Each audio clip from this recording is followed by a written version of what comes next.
What's going on? It's your boy Sermon at Sermon's Domain on Twitter. Since the first time that I heard Jhené Aiko's voice, I really fell in love with the music. She is an exceptional talent with a beautiful voice and a pen game that makes everything sound so like heaven or hell, depending on the subject matter. Like she really sucks you in.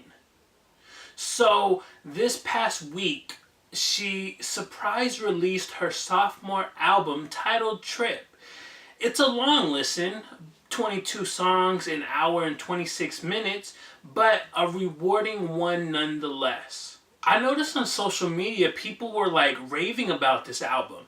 And so A, that made me more excited to hear it, and B, it also had me a little bit confused because after I did listen to Trip a few times, I'm like, this is pretty much what she's been doing like her whole career. She's been making extraordinary music like this.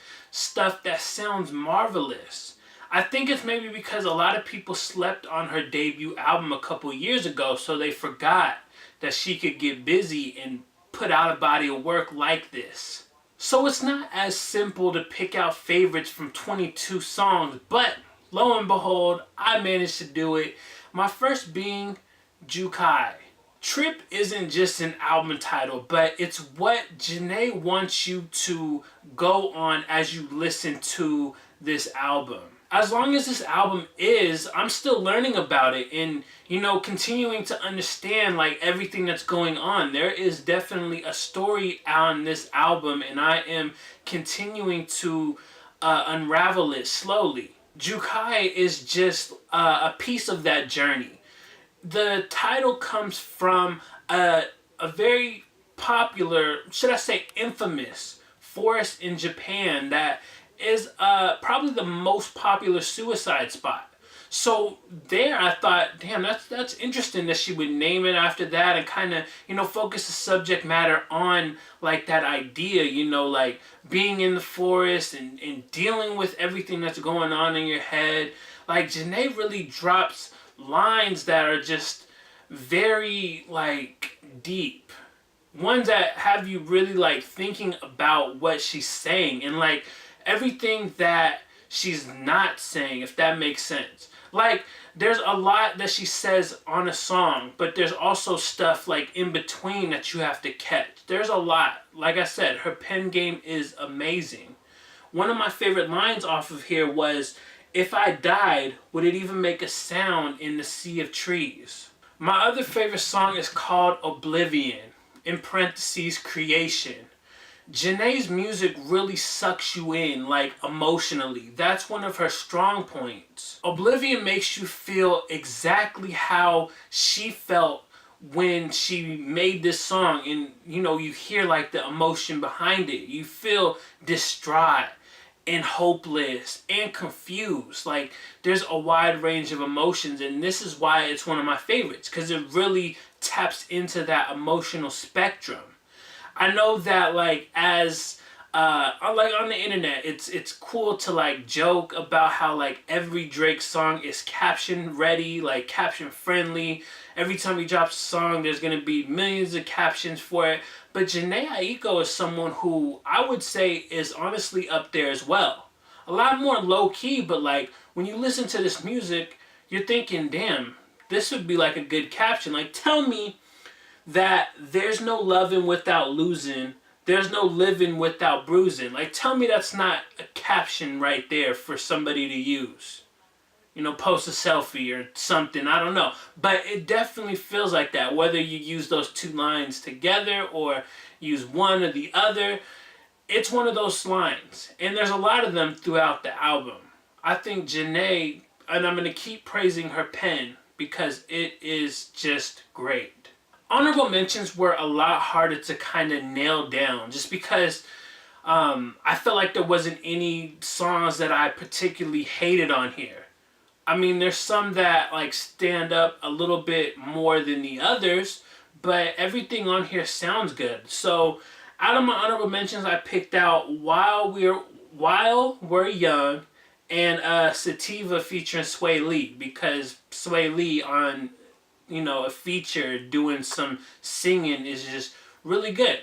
I know that Big Sean is dating Jhené Aiko, and that pretty much automatically guarantees him a spot on her projects, but his two guest features on Moments and Only Lovers Left Alive are just disappointing. Sean tends to have like that one or two lines in a song where it just kind of ruins the whole verse. Like the opening lines of Moments, he says, "The present, that's a gift. That's why they call it the present." Really? Like, that is not a good line at all. It had me just like, what? And then on Only Lovers Left Alive, he doesn't say anything as bad as that previous line, but he does say something that just kind of sounds corny. Like, I get what he was going for, but just a bit corny. He says, "I can't even picture you without me. That's too sad to see, like a pic of Mobb Deep." So again, I get what he was going for here, but honestly, it just doesn't come out how it should, you know? The other thing that I had to say about the album Trip is that the length is just, it's a lot. 22 songs to tell a story is a lot. And while I didn't have any particular records that I felt were bad and shouldn't be on the album, I think you can also trim the album just a little bit, scale it down, and then use some of these songs like for another project. I mean, essentially, this is like 2 albums. You can do like 11 songs, part 1, part 2, but 22 songs is just a lot. I think at some point, some of these songs are going to suffer because they're going to just be skipped. I'm going to find more of my favorites, and those are the songs I'm going to listen to most of the time. Because when I see an album of this length, I'm thinking, I don't have an hour and 22 minutes to just listen to this every time that I want to. So I'm going to pick out the songs that I like most and skip over the ones that are, you know, not as favorite, not like in my favorites, but still good. Again, no bad songs on here. And the last thing, real quick, I felt like we got cheated out of a Corrupt feature. His appearance is really only him talking. And I'm just like, damn, I was hoping for a verse. I don't know how, honestly, he was going to fit in with this album, but I would have liked a verse instead of just like what we got on that song. Trip was a pleasant surprise when it arrived last week. This is a good example of dropping an album out of nowhere and reaping the benefits. Social media has been a buzz about this album, so I'm sure that she got a boost just from social media alone.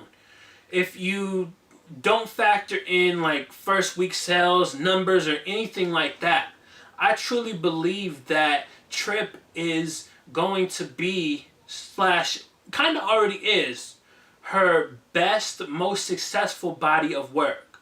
I don't know people who have said super bad things about this album. The praise seems to be all the way high for this album, so I'm interested to see where it goes from here.